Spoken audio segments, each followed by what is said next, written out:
आंगनबाड़ी सेविका सहायिका सभी राज्यों की आंगनबाड़ी सेविका सहायिका बहनों से कहना चाह रही हूँ कि देखिए, जो केंद्रीय बाल विकास मंत्री जी हैं, उत्तर प्रदेश की आंगनबाड़ी बहनों ने मुलाकात की, उनको ज्ञापन सौंपा 12 सूत्री मांगों को लेकर के। और भी कई जिलों की अध्यक्षों ने सौंपा है। सभी राज्यों से बहनें आ रही हैं, मिल रही हैं। लेकिन हमारी बाल विकास मंत्री जी को क्या, यानी कितनी खुश हैं और क्या बोल रही हैं। आपने अगर वीडियो नहीं सुना है तो इस वीडियो को पूरा अवश्य देखें। इन्होंने कहा है कि मैं धन्यवाद करती हूँ प्रधानमंत्री जी का और वित्त मंत्री जी का, जिन्होंने महिलाओं के बारे में इतना अच्छा बजट बनाया। मैं धन्यवाद करती हूँ उनका, जिन्होंने इतना सोचा। तो देखिए, धन्यवाद वो उनका कर रही हैं, लेकिन उन्होंने ये तक नहीं बोला कि आपने आंगनबाड़ी बहनों का मानदेय नहीं बढ़ाया, हम इस पर विचार करेंगे या फिर उनसे कहेंगे। इस बारे में उन्होंने एक शब्द तक नहीं बोला है बहनों। ये देखिए, जो वेबिनार, जो मीटिंग हुई, जो कुछ भी हुआ, ये हमारे लिए कुछ नहीं हुआ। सिर्फ और सिर्फ हमारे ऊपर वजन बढ़ाने के लिए कुछ न कुछ नई नई जानकारी दी जाती है। तो मैं सभी बहनों से कहना चाहती हूँ, इस वीडियो को ज़्यादा से ज़्यादा शेयर करें, लाइक करें और इस पर जितना ज़्यादा कमेंट कर सके कमेंट करें, जिससे कि ये आपकी केंद्रीय बाल विकास मंत्री जी हैं, उन तक ये आवाज़ पहुंच सके कि आंगनबाड़ी बहनों के लिए क्या हुआ इस बजट में। तो लाइव सुने आप, जिन बहनों ने नहीं सुना उनके लिए। वीडियो को ज़्यादा से ज़्यादा शेयर अवश्य करें। फिर मैं आपसे कहना चाहती हूँ, वीडियो को ज़्यादा से ज़्यादा शेयर करें और कमेंट करें इसमें क्या कमी रही, जिससे इन तक ये आवाज़ पहुँचनी चाहिए। धन्यवाद। कारीगण, आंगनवाड़ी कार्यकर्ता का मैं स्वागत करती हूँ और आप लोग जिस समर्पण और लगन के साथ अपने अपने क्षेत्र में काम कर रहे हैं उसके लिए मैं बधाई भी देती हूँ। सबसे पहले मैं माननीय प्रधानमंत्री जी का आभार प्रकट करती हूँ और साथ ही वित्त मंत्री श्रीमती निर्मला सीतारमण जी का, जिन्होंने खुद महिला होने के नाते देश की महिलाओं की जरूरतों को समझा और बजट में उनका ध्यान भी रखा। माननीय वित्त मंत्री जी द्वारा पेश किए गए बजट में महिलाओं और बच्चों के कल्याण हेतु संचालित कार्यक्रमों के लिए 3 लाख करोड़ से ज्यादा के बजट का प्रावधान किया गया है। माननीय प्रधानमंत्री जी के कुशल नेतृत्व में सरकार का प्रयास है कि देश की महिलाएं शारीरिक और मानसिक रूप से स्वस्थ हों, महिलाओं का कौशल बढ़े, कमाई के साधन बढ़े, उनका सम्मान बढ़े और वो आत्मनिर्भर बन सके। 6 साल की उम्र तक बच्चों का मानसिक विकास लगभग 85% हो जाता है। इसलिए बहुत जरूरी है कि माँ के गर्भ से ही बच्चे के संपूर्ण पोषण पर पूरा ध्यान दिया जाए, जो कम से कम 6 वर्ष की उम्र तक निरंतर जारी रहे। हमें खुशी है कि हम अपने कार्यक्रमों और आप सभी के निरंतर प्रयास के जरिए इस लक्ष्य को हासिल करने में काफी हद तक सफल रहे हैं और आगे भी इसी तत्परता से इसे जारी रखेंगे। आज देश भर में संचालित लगभग 13,95,000 आंगनवाड़ी केंद्र कार्यरत हैं, जहां गर्भवती महिलाओं, स्तनपान कराने वाली माताओं, 6 साल तक उम्र के बच्चों और किशोरियों को पूरक पोषण प्रदान किया जा रहा है। महिलाओं की पोषण स्थिति 2 तरह से महत्वपूर्ण है। पहला, उनके अपने स्वास्थ्य, उत्पादकता और कल्याण के लिए, तथा दूसरा, उनके बच्चों में कुपोषण को रोकने के लिए। इस प्रकार महिलाओं का स्वास्थ्य सामाजिक स्वास्थ्य का आधार बनता है। इसे मान्यता देते हुए मिशन सक्षम आंगनवाड़ी और पोषण 2.0 कार्यक्रम में कुपोषण मुक्त भारत बनाने के लिए जीवन चक्र दृष्टिकोण अपनाकर गर्भवती महिलाओं, स्तनपान कराने वाली माताओं, बच्चों और किशोरियों में कुपोषण को दूर करने का प्रयास किया जाता है। इस कार्यक्रम को और बेहतर बनाने के लिए अब तक 92,108 आंगनवाड़ियों को सक्षम आंगनवाड़ियों में अपग्रेड करने की मंजूरी दी गई है। हमने इन सभी आंगनवाड़ियों को सक्षम आंगनवाड़ियों में अपग्रेड करने का काम शुरू कर दिया है।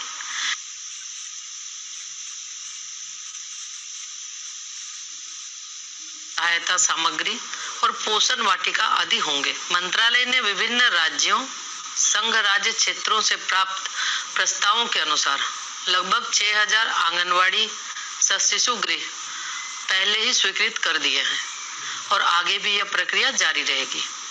हमारा सतत प्रयास है कि बच्चों के पोषण, स्वास्थ्य और संज्ञानात्मक विकास के लिए सुरक्षित वातावरण में गुणवत्तापूर्ण बाल देखरेख सुविधाएं प्रदान की जाए और कामकाजी माताओं को अपना करियर बनाने में सहायता मिले। सरकार लगातार आप लोगों की सुविधाएं बढ़ाने, कामकाज का बेहतर और सुरक्षित माहौल तैयार करने की दिशा में प्रयासरत है। हमारी आप सभी से यही अपेक्षा है कि आप लोग जिस लगन, तत्परता और समर्पण भाव से छोटे छोटे बच्चों, महिलाओं और किशोरियों के जीवन में खुशियां भरने और उन्हें स्वस्थ और बेहतर भविष्य हासिल करने में मददगार बन रही हैं, इसे निरंतर जारी रखें और ज्यादा से ज्यादा बेहतर करने का प्रयास करें। धन्यवाद। पिछले साल तक 5% बजट का हिस्सा जेंडर बजटिंग पे जाता था। इस बार उसको बढ़ा के 6.8% कर दिया गया है।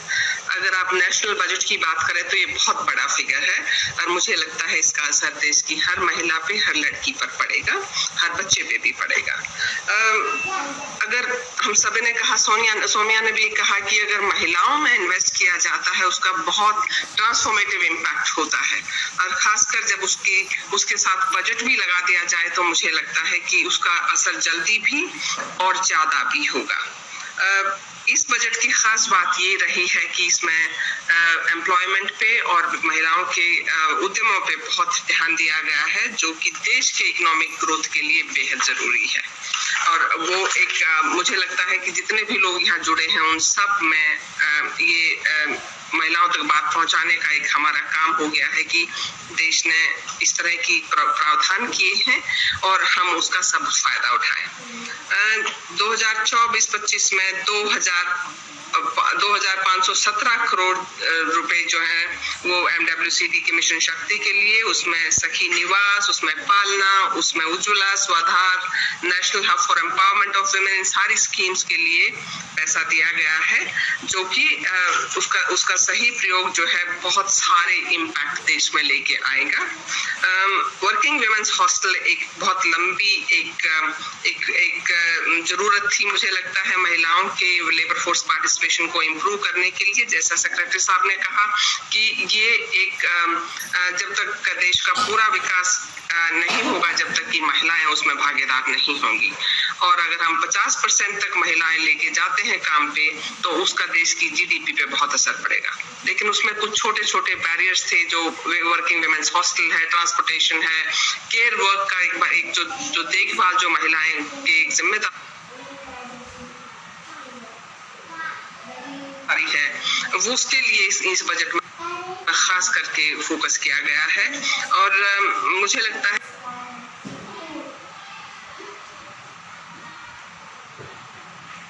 को स्टैंडर्डाइज्ड कंटेंट के जरिए लोगों की इस तरह की क्वालिटी सर्विसेज प्रोवाइड करने के लिए जो तैयारी की जाएगी वो बहुत सराहनीय है और मुझे लगता है कि उसका बहुत लंबा असर होने वाला है महिलाओं के इकोनॉमिक डेवलपमेंट में।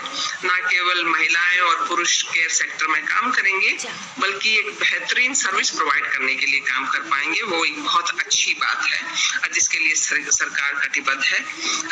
इंडस्ट्री बॉडीज को भी जो इन्वॉल्व करके PPP मॉडल में सर्विस इंप्रूव करने की बात कही गई है, मुझे लगता है वो भी पहली बार हुआ है, तो वो बहुत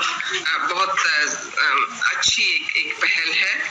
ट्रांसपोर्टेशन में सेफ्टी, जो लास्ट माइल तक की जो कनेक्टिविटी है महिलाओं की काम पे जाने की और वापस घर आने की सेफ तरीके से, वो एक अच्छा कदम है। स्किलिंग प्रोग्राम्स की भी अभी दयाशंकर सर ने बात की, जिसके लिए पैसा 1000 करोड़ दिया गया है स्किल डेवलपमेंट मिनिस्ट्री को, और ITIs के लिए जो कि देश में एक बहुत बड़ा इंफ्रास्ट्रक्चर है, खासकर महिलाओं की ITIs, और उनको रिवैम्प करने की जो बात कही गई है वो बहुत आई थिंक इससे बहुत असर होने वाला है, जिसमें प्राइवेट सेक्टर का भी इन्वॉल्वमेंट रहेगा, क्योंकि उनको मालूम है किस तरह की स्किल्स जो हैं वो जरूरत पड़ेगी अगले आने वाले समय में। और अगर ये डिमांड लेड ट्रेनिंग होगी PPP मॉडल में तो उसका रिजल्ट ये होगा कि लड़कियां और सभी यंग लोग जो हैं वो काम पे जा पाएंगे और उनको स्किल्ड होंगे काम के लिए। जो फ्यूचरिस्टिक स्किल्स जिस समर्पण और लगन के साथ अपने अपने क्षेत्र में काम कर रहे हैं उसके लिए मैं बधाई भी देती हूँ। सबसे पहले मैं माननीय प्रधानमंत्री जी का आभार प्रकट करती हूँ और साथ ही वित्त मंत्री श्रीमती निर्मला सीतारमण जी का, जिन्होंने खुद महिला होने के नाते देश की महिलाओं की जरूरतों को समझा और बजट में उनका ध्यान भी रखा। माननीय वित्त मंत्री जी द्वारा पेश किए गए बजट में महिलाओं और बच्चों के कल्याण हेतु संचालित कार्यक्रमों के लिए 3 लाख करोड़ से ज्यादा के बजट का प्रावधान किया गया है।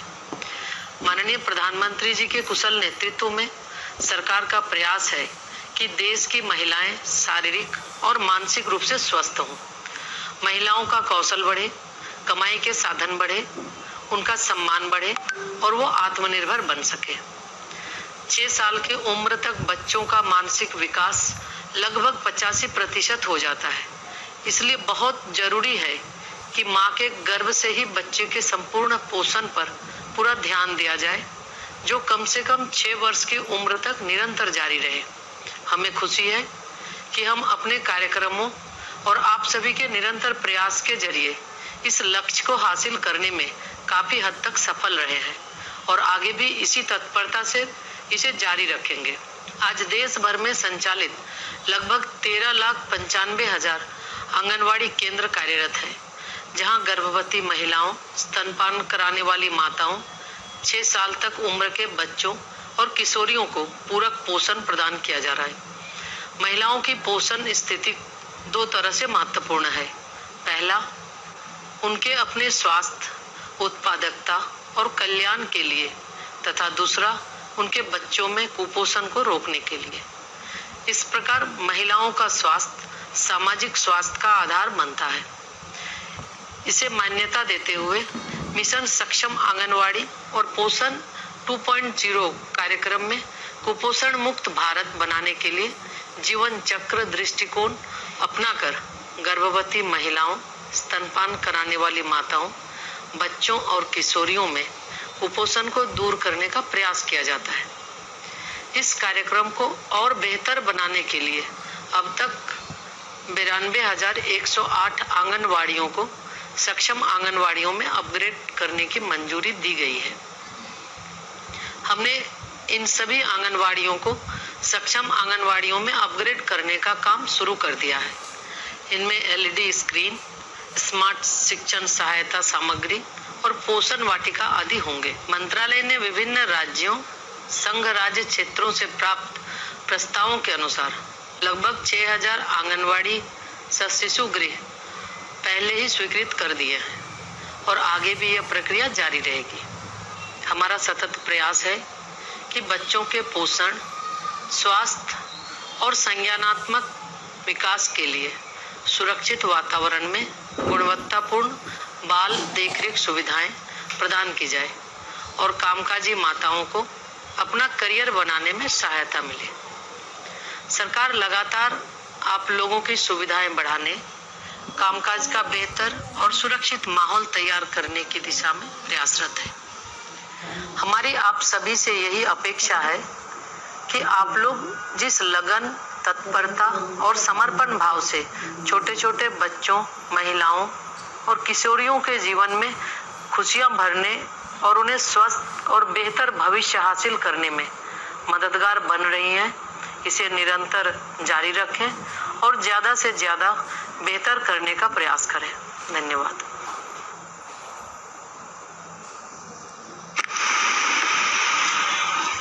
मैं सर को निवेदन ये करना चाहूँगा कि आज अभी इसी वक्त करीब 80,000 लोकेशन से हम जुड़े हुए हैं सर। तो करीब we can say that at the rate of about 8 or 10 of our कार्यकर्तास and other officers and people from all over the country, तो ये इतनी बड़ी संख्या में आप सब लोग जुड़े हुए हैं, ये हम बहुत बेहद खुशी की बात है। और अभी पुणे जब हमने माननीय मंत्री महोदय का उद्बोधन सुना, what we heard from our honorable minister, कि with complete dedication and focus she has sort of inspired us to continue to work, and that is the mission. If we can have the presentation. So as they wrote the presentation, so we have heard, the announcements from the finance minister. अगला slide कर दीजिए.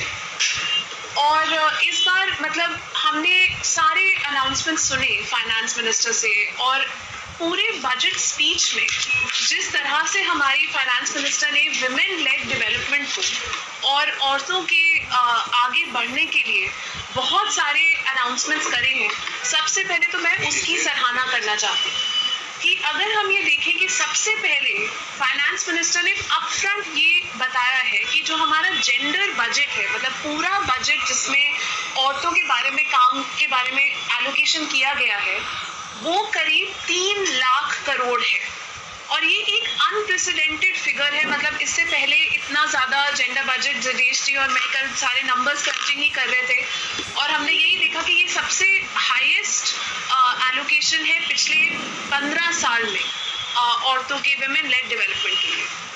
दूसरा जो मैं aspect highlight करना चाहूँगी, जो finance minister ने अपनी स्पीच में बहुत ऊपर हाईलाइट किया और उनके अनाउंसमेंट्स में था, वो है स्किलिंग और promotion of market access for एसएचजीज। तो मतलब आप लोग भी जब स्टेट्स में काम कर रहे हैं और जब आप डिफरेंट सिटीज में काम कर रहे हैं और जब आप डिफरेंट रूरल एरियाज में काम कर रहे हैं, आप ये देख रहे हैं कि सेल्फ हेल्प ग्रुप्स जो हैं हमारी कंट्री में पिछले 20 सालों से इतने सारे लाखों विमेन जो हैं वो सेल्फ हेल्प ग्रुप्स के मेंबर्स हैं, और उन लाखों विमेन की वजह से उनके जो घरों में एम्पावरमेंट आई है, उनकी जो डिसीजन मेकिंग में वो पार्टिसिपेट कर पाती हैं, एजुकेशन जो बढ़ पाती है, उससे ये सिचुएशन बहुत इंपॉर्टेंट है कि सेल्फ हेल्प ग्रुप्स को और सपोर्ट किया जाए। और उन्होंने करेक्टली ये बोला है कि स्किलिंग और मार्केट एक्सेस दोनों बहुत इंपॉर्टेंट एस्पेक्ट्स हैं सेल्फ हेल्प ग्रुप्स के लिए। तीसरा, मैम ने ये हमें कहा कि अगर हम विमेन पार्टिसिपेशन ऑफ वर्कफोर्स बढ़ाएं और इंडस्ट्री में और विमेन को लेकर आए, उसके लिए केयर इकोनॉमी एक बहुत ही बड़ा एस्पेक्ट है जिसको मैम ने हाईलाइट किया है। क्रैशेस को अपनी बजट स्पीच में एक स्पेस देना, मतलब बजट स्पीच बहुत छोटी होती है, बजट स्पीच में करीब 40-50 मिनट का ही टाइम होता है, और फिर भी क्रैशेस और working women hostels budget speech में आए, उससे ये पता चलता है कि कितना इम्पोर्टेंट है और कितना प्रायोरिटी है, हाई प्रायोरिटी है गवर्नमेंट के लिए क्रैशेस का एस्टैब्लिशमेंट और वर्किंग वुमेन हॉस्टल्स का एस्टैब्लिशमेंट। एंड फाइनली ये जो एक रिफॉर्म अनाउंस हुआ है स्टेट्स के लिए कि आप एक लोअर स्टैंप ड्यूटी चार्ज करें जब कोई अकोमोडेशन ओन्ड है विमेन के नाम में, तो उससे भी एक बहुत बड़ा लाभ एसेट ओनरशिप में, विमेन के हाउसिंग में और विमेन के डिसीजन मेकिंग में आएगा। तो मैं सबसे पहले तो इन चारों बातों की सराहना करना चाहती हूँ कि हमारी फाइनेंस मिनिस्टर ने विमेन लेड डेवलपमेंट को अप फ्रंट एंड सेंटर रखा। दूसरी बात, आई थिंक एक फन फैक्ट हमारे लिए इससे पहले कि हम आंकड़ों में आए, वो है कि हमारी फाइनेंस मिनिस्टर मतलब खुद ही एक महिला है, और ये 7th बजट वो अपना प्रेजेंट कर रही है जो किसी भी फाइनेंस मिनिस्टर के लिए अमंग्स द लॉन्गेस्ट रनिंग है। तो आई थिंक हमें इस बात की भी सराहना करनी चाहिए कि as a female finance minister उन्होंने अपने आप को भी और पूरे कंट्री को एक रोल मॉडल दिया है कि औरतें अर्थशास्त्र में भी काफ़ी आगे हैं, और मेरे लिए एज अ इकोनॉमिस्ट भी एक बहुत इंस्पिरेशनल बात है। अब अगर हम जेंडर बजट की बात करें तो बेसिकली हमारा जेंडर बजट, जैसे मैं कह रही थी, इस साल 3 लाख करोड़ को क्रॉस कर चुका है, जो कि पिछले साल से ऑलमोस्ट 37% इंक्रीज है, और ये बहुत ही बड़ा इंक्रीज है एक साल में। पिछले अगर हम देखें, जेंडर बजटिंग 2005 में स्टार्ट हुई थी और किसी भी साल में इतना बड़ा इंक्रीज हमने नहीं देखा है। ये हम ऑलरेडी इस चार्ट से काफी इजीली देख पा रहे हैं कि इस साल सबसे बड़ा इंक्रीज देखा गया है पूरे जेंडर बजट में। Next slide. दूसरा, अगर हम ये देखें कि जेंडर, ये एक मेट्रिक है जो हम ट्रैक करते हैं कि जेंडर बजट ओवरऑल बजट का कितना परसेंटेज है, और इस साल हम देख सकते हैं कि जेंडर बजट ऑलमोस्ट 7%, मतलब 6.8% है of the total budget. And हम एक पाथ पे जा रहे हैं, पिछले 3-4 सालों से हम देख सकते हैं कि पहले हमारी पाथ थोड़ी ऊपर नीचे जा रही थी, लेकिन पिछले 4 सालों से हम एक कंसिस्टेंट पाथ पे हैं, जहाँ पे हम देख सकते हैं कि 4% हमारा जेंडर बजट था पहले as a total percentage of expenditure, जो कि अब 7% की रेंज पर पहुंच चुका है। और मेरे हिसाब से हम एक पाथ पर है जहाँ पे हम 10% पहले क्रॉस कर सकते हैं इन फ्यू इयर्स, और फिर उसके बाद ऑलमोस्ट 15% तक भी जा सकते हैं। और इस मेट्रिक को ट्रैक करना इसलिए इम्पोर्टेंट है, सिर्फ इसलिए नहीं क्योंकि हम ऑब्वियसली चाहते हैं कि औरतों के लिए मोर एंड मोर स्कीम्स हो। जेंडर बजट का एम सिर्फ वो नहीं है। जेंडर बजट का एम ये है जेंडर मेन स्ट्रीमिंग, यानी कि आप कोई भी स्कीम अगर गवर्नमेंट लेकर आ रही है उसमें हम ये प्रतिष्ठा करें, हम ये प्रयास करें कि कैसे हम वहाँ पर एलोकेट करें कुछ अमाउंट, एक सोच के कि हाँ हमारी ओवरऑल स्कीम में कितना अमाउंट विमेन को बेनिफिट करेगा। तो एक्चुअली इसमें हमें कोई ज़्यादा स्पेशल एलोकेशंस करने की ज़रूरत नहीं है, लेकिन ये इम्पॉर्टेंट है कि हम एक अकाउंटिंग एक्सरसाइज अपने लिए करें कि इतनी विमेन बेनिफिशरीज तो हमारी स्कीम की होनी चाहिए, और इसी से हमारा जेंडर बजट ओवरऑल बढ़ेगा। Next slide. अगर हम एक और मेट्रिक जो हम निकोर एसोसिएट्स में ट्रैक करते हैं वो है कि gender budget as a percentage of GDP. अब ये क्यों ज़रूरी है? मतलब ये एक नोशनल नंबर है बस हमारे सोचने के लिए कि हम चाहते हैं कि जेंडर बजट ओवरऑल ज़्यादा प्रपोर्शन बने जीडीपी का, और अब हम देख सकते हैं कि अगेन लास्ट 4 years में it has move towards close to being 1% of GDP, और इस साल तो हमने 1% ऑफ जीडीपी क्रॉस भी कर लिया है। और ये एक बहुत ही इनकरेजिंग साइन है कि हम अपना gender budget close to 3% of GDP जो एक ग्लोबल नॉर्म है उसके पास लेकर जाएं, ताकि हमें पता चले कि हम कितना जेंडर मेन स्ट्रीमिंग और कर रहे हैं। नेक्स्ट। नाउ यहाँ पर एक बहुत ही इंटरेस्टिंग ट्रेंड निकल के आता है। अगेन जैसे मैं कह रही थी, इंडिया ने पूरे ग्लोब में प्रूव किया है how good we are at gender budgeting as a exercise. मतलब मैंने करीब 50 कंट्रीज के जेंडर बजट्स खुद पढ़े हैं जब मैं यूएन वुमेन में काम करती थी उस टाइम पे, और हमने इतनी सारी डेवलपिंग कंट्रीज और डेवलप्ड कंट्रीज दोनों के जेंडर बजट स्टडी करे हैं। इंडिया का जेंडर बजट जिस डिटेल में दिया गया है with the allocations, with the numbers, उस तरह से ऑलमोस्ट मुझे कोई और कंट्री नहीं मिली है बिसाइड साउथ अफ्रीका, जो कि अगेन बहुत डिटेल्ड जेंडर बजट पब्लिश करती है अमंग्स इमर्जिंग इकोनॉमीज। इंडिया का जेंडर बजट बहुत कंसिस्टेंट है, बहुत ट्रांसपेरेंट है। पिछले 15-20 सालों से 2005 से जब से जेंडर बजट स्टेटमेंट आया है, हर साल का डेटा आज भी हमारे पास है टू सी कि कितना एलोकेशन किया गया था, कि किस मिनिस्ट्री के किस मिनिस्ट्री ने कितना किया और किस डिपार्टमेंट ने कितना किया। तो मेरे हिसाब से ये बहुत ही इनकरेजिंग साइन है, और सबसे इम्पॉर्टेंट चीज़ है कि नंबर ऑफ मिनिस्ट्रीज जो जेंडर बजट स्टेटमेंट में रिपोर्ट कर रही हैं वो बहुत बढ़ गई हैं ओवर द इयर्स। मतलब जब हमने जेंडर बजटिंग की एक्सरसाइज स्टार्ट करी थी तब सिर्फ 9 मिनिस्ट्रीज ने सबसे पहले जेंडर बजट में रिपोर्ट किया था 2005 में, और आज हम कह रहे हैं कि 38 central ministries and departments and 5 union territories have reported. मतलब तो ये बहुत ही प्रोग्रेस फास्ट हुआ है, और हम of course UN women is also there and वो काफ़ी काम करते हैं इसके ऊपर, और हम भी कर रहे हैं एंड यूएन वुमेन के साथ ही कर रहे हैं इनफैक्ट। एंड उसमें हमने यही देखा है कि मिनिस्ट्रीज करना चाहती हैं रिपोर्ट, एंड वो भी बहुत इंटरेस्टेड हैं। इनफैक्ट वो एक जेंडर बजटिंग ऑफिसर भी रखती हैं अपने डिपार्टमेंट्स में, और वो अपना जेंडर बजट बहुत ही इफेक्टिवली बना रही है। मतलब ऐसा नहीं है कि वो नहीं कर रही है, लेकिन ऑफकोर्स हम चाहते हैं कि और मिनिस्ट्रीज इसमें आगे आए। इस साल के बजट में मैं डेफिनेटली हेल करना चाहूँगी मिनिस्ट्री ऑफ एमएसएमई, जो कि पिछले बहुत रिसेंटली तक, मतलब 3 साल पहले तक ministry of MSME gender budget में रिपोर्ट नहीं करती थी, जबकि उनके इतने सारे स्कीम्स थे जिसमें मिनिस्ट्री ऑफ नहीं ये ठीक है, दिस इज फाइन। पिछले में इतने सारे स्कीम्स थे जहां मिनिस्ट्री ऑफ एमएसएमई की, जिसमें ऑफ कोर्स जेंडर का बहुत बड़ा कंपोनेंट था, लेकिन अब मिनिस्ट्री ऑफ एमएसएमई आ रही है और उन्होंने बहुत अच्छे से रिपोर्ट भी किया है इस साल। दूसरी मिनिस्ट्री जिसकी मैं सराहना करना चाहूँगी डिपार्टमेंट है actually department of drinking water and sanitation.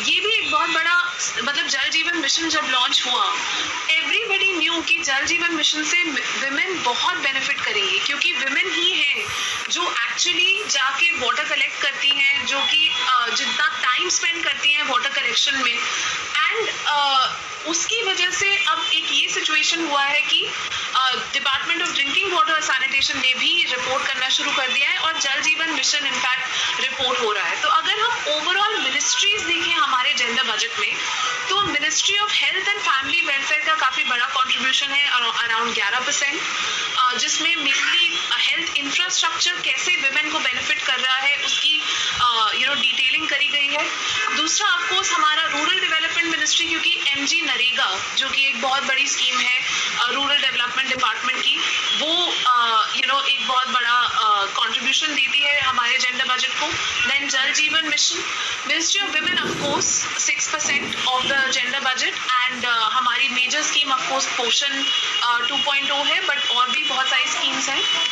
Then ministry of agriculture and education Samagra Shiksha scheme, housing and urban affairs एक बहुत बड़ा मिनिस्ट्री है, क्योंकि ऑफकोर्स PM आवास योजना एक बहुत बड़ी स्कीम है जो जेंडर बजट में कंट्रीब्यूट करती है। तो हम ये देख सकते हैं कि इवन दो मतलब हमारे 38 मिनिस्ट्रीज रिपोर्ट कर रहे हैं, 4-5 मिनिस्ट्रीज में ही हमारा 70-80% जेंडर बजट अभी भी लेकिन फिर भी कॉन्सेंट्रेटेड है, और ये हमें थोड़ा सा इसके ऊपर काम करने की ज़रूरत है ताकि आगे चल के और मिनिस्ट्रीज रिपोर्ट भी करें और ये थोड़ा और ज़्यादा स्प्लिट अप हो जाए और थोड़ा और बैलेंस्ड हो जाए।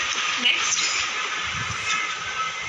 ये है हमारी टॉप 10 स्कीम्स जिसमें जेंडर बजट डिवाइडेड है। सबसे पहले ऑफकोर्स आवास योजना रूरल, ये एक बहुत ही इंपॉर्टेंट स्कीम है जिससे विमेन की एसेट ओनरशिप इंप्रूव हो रही है, women's ownership of rural housing. इससे ऑफकोर्स ये भी लाभ होता है कि अगर आप लोन लेने जाएं मार्केट में तो आपके पास एक कोलैटरल भी बन जाता है, और उससे एक फाइनेंशियल एम्पावरमेंट, ऑफकोर्स एजेंसी आपका हाउस होल्ड डिसीजन मेकिंग में आती है जेंडर बजट में, और उससे एक कोर इशू सॉल्व होता है हमारा अर्ली चाइल्डहुड न्यूट्रिशन का, जो कि केयर इकोनॉमी का एक बहुत बड़ा हिस्सा भी है। और जो स्कीम आजकल उतनी हम लोग बात नहीं करते उसके बारे में, वो है हमारी उज्ज्वला योजना, जो कि अभी भी हमारी टॉप 10 स्कीम्स में है, जहाँ पे LPG connection for poor households बहुत साल से दिया जा रहा है, और उससे बहुत टाइम सेविंग्स, लेकिन सबसे इम्पॉर्टेंट इम्पैक्ट उस स्कीम का ये है कि जो विमेन अपने घर में चूल्हा अभी भी यूज करती थी, अगर उनको LPG कनेक्शन मिल जाए, जो कि अब बहुत हाई नंबर्स में मिल रहा है मिलियंस ऑफ विमेन को, उसकी वजह से उनकी हेल्थ भी इम्प्रूव होती है, इंडोर एयर पोल्यूशन कम होता है। तो ये क्लाइमेट चेंज के लिए भी एक बहुत इंपॉर्टेंट स्कीम है उसको कॉम्बैट करने के लिए। नेक्स्ट, और फाइनली मैं इस पॉइंट पे आना चाहूंगी कि इस बारी इस बजट में फ्रंट एंड सेंटर रखा गया है फीमेल लेबर फोर्स पार्टिसिपेशन को। मैम ने भी अपनी स्पीच में, जैसे हमने शुरू में कहा, उन्होंने हाईलाइट किया कि women labour force participation, work force participation बहुत इंपॉर्टेंट है। अब इसके लिए हमें कुछ चीज़ें बहुत ज़रूरी हैं जो कि इस बार हमारे जेंडर बजट में उन्होंने डेब्यू करा है। मैं कहूँगी कि फर्स्ट टाइम काफ़ी इन चीज़ों को एलोकेशन मिला है। सबसे पहले तो ऑफकोर्स जैसे हमने बात करी पब्लिक ट्रांसपोर्ट और सेफ सिटीज़, निर्भया स्कीम के तहत, और ऑल्सो अगर हम मिनिस्ट्री ऑफ होम अफेयर्स का बजट एलोकेशन देखें जेंडर बजट में, तो सेफ सिटीज़ के लिए उन्होंने भी विमेन पुलिस के लिए काफ़ी एलोकेशन किया है, which is totalling to around 260 crore. Then digital literacy के लिए ministry of electronics and IT ने एक नया स्कीम निकाला है फॉर कैपेसिटी बिल्डिंग। लेकिन इस बार एक चीज़ मैं हाईलाइट करना चाहूँगी कि डिजिटल लिटरेसी में PMG दिशा, जो कि एक इम्पॉर्टेंट स्कीम अनाउंस हुई थी कोविड के टाइम पे, उसमें थोड़ा एलोकेशन कम हुआ है, लेकिन जो न्यू स्कीम है मिनिस्ट्री ऑफ इलेक्ट्रॉनिक्स की, उसमें एलोकेशन बहुत बढ़ गया है, इनफैक्ट डबल हो गया है।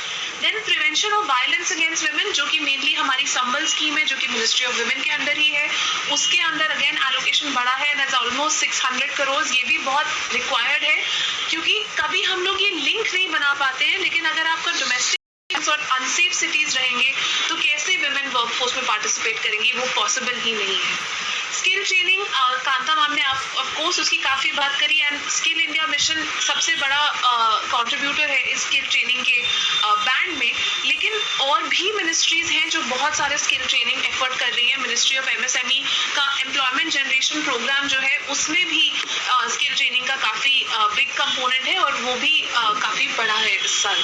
केयर इकोनॉमी ऑफकोर्स हमारी जो समर्थ्य स्कीम है उसके अंदर पालना भी आता है, और उसके अंदर हमारे संकल्प हब्स भी आते हैं, जहाँ पे एम्पावरमेंट ऑफ वुमेन के लिए उस दिन हमारा लॉन्च इवेंट भी हुआ, वर्किंग वुमेन हॉस्टल्स, ये सब मिला के अराउंड 2669 करोड़। बट एक और इम्पॉर्टेंट स्कीम है रूफटॉप सोलर की, और रूफटॉप सोलर का इस बार जेंडर बजट का मैं कहती हूँ डेब्यू हुआ है, फर्स्ट टाइम जेंडर बजट में रूफटॉप सोलर स्कीम इंक्लूड करी गई है, और उससे ये भी आया है कि विमेन कैसे बेनिफिट कर सकती है रूफटॉप सोलर स्कीम से और कैसे ओनरशिप ले सकती है रूफटॉप सोलर की, तो उसका भी एक एडमिनिस्ट्रेशन और अमाउंट एलोकेट किया गया है. सो टू कंक्लूड मैं बस यही कहना चाहूँगी कि ऑफकोर्स ओवरऑल अगर हम इस जेंडर बजट को पिछले लॉन्ग टर्म पर्सपेक्टिव से देखें, पिछले 20 सालों के पर्सपेक्टिव से देखें, तो ये बहुत ही अच्छी बात है कि हमारा क्वांटम इंक्रीज हुआ है, हमारी फंडिंग की क्वालिटी भी इम्प्रूव हुई है. हम देख रहे हैं कि बहुत सारी नई नई स्कीम्स, नए नए एरियाज आ रहे हैं. ऑफकोर्स इसमें हमें और भी काम करना है, हमें डिजिटल लिटरेसी को इम्प्रूव करना है, हमें केयर इकोनॉमी के लिए और भी सोचना है, इनोवेटिव सोल्यूशंस लेकर आने हैं, लेकिन ऑलरेडी हम एक सही डायरेक्शन में स्टार्ट कर चुके हैं. So thank you so much to the ministry and to all the organisers for today, and really looking forward sir to continuing the work together. Thank you so much. Thank you very much, Ms. Mithali, for that comprehensive presentation. और हमने देखा कि वो जिन क्षेत्रों में एक सर्वांगीण विकास की जो बात आज की डिस्कशन में चल रही है कि 10% के लगभग कंट्रीब्यूशन के स्वास्थ्य में, ग्रामीण विकास में, साफ सुथरा पानी और स्थानीय माहौल जहां महिलाएं और उनके परिवार निवास करते हैं, where they live, and core work of the Ministry of Women and Child Development itself, agriculture, education, housing. So the thrust, of course, is there for all of us, and for all our officers who have joined us, and administrative secretaries joined us from the states and union territories. Basically, what the message goes in the particular the budget paragraph of number 38, where we talk about the women-led development with the complete budgetary allocation. So, with the hubs for empowerment, I would like to stress upon, which is a fledgling scheme, that may be the fulcrum from where all women can be given information about the various interventions which were spoken about in the previous presentation, especially the one by Nikori, Miss Nikori, so that not only the schemes of the Women and Child Development Ministry and departments in the states, but all other interventions also made affordable to all the women through our hubs. That was the thing. And of course, it was mentioned that safety security is the mainstay. So